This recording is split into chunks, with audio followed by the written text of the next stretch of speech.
নমস্কার, সকলকে স্বাগত জানাই আমাদের চ্যানেলে। আপনার দিনটি শুভ হোক এই প্রার্থনা করে আজকের ভিডিওটি শুরু করছি। আজকের ভিডিওতে আমরা কথা বলবো ধনু রাশির অর্থাৎ স্যাজিটেরিয়াস যারা রয়েছেন এই সব জাতক জাতিকাগণদের শ্রাবণ মাসের শেষ সোমবার শিবজির জন্য আপনারা ঠিক কী উপাচার করবেন যার ফলে শিবজির আশীর্বাদ সারা বছর আপনাদের উপর থাকে।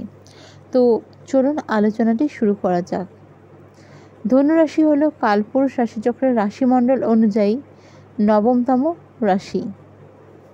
এই দিন অর্থাৎ শ্রাবণ মাসের শেষ সোমবার ধনুরাশির জাতক এবং জাতিকারা ঠিক কী উপাচার করবেন, ভীষণ রকম সহজ একটি উপাচার আপনাদের সাথে শেয়ার করছি।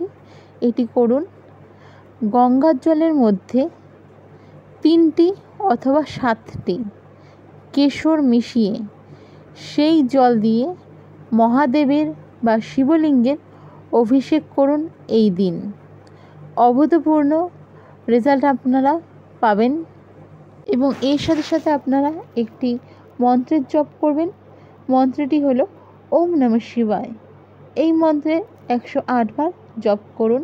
চেষ্টা করবেন এই জিনিসটি অর্থাৎ মন্ত্রটি জপ করার সময় যাতে আপনাদের শিবলিঙ্গের অভিষেক পরেই এই মন্ত্রটি আপনারা সেই জায়গায় বসে করতে পারেন, তাতে কিন্তু রেজাল্ট অনেক বেশি ভালো পাবেন। আপনাদের সব বাধা বিপত্তি থেকে তিনি রক্ষা করবেন।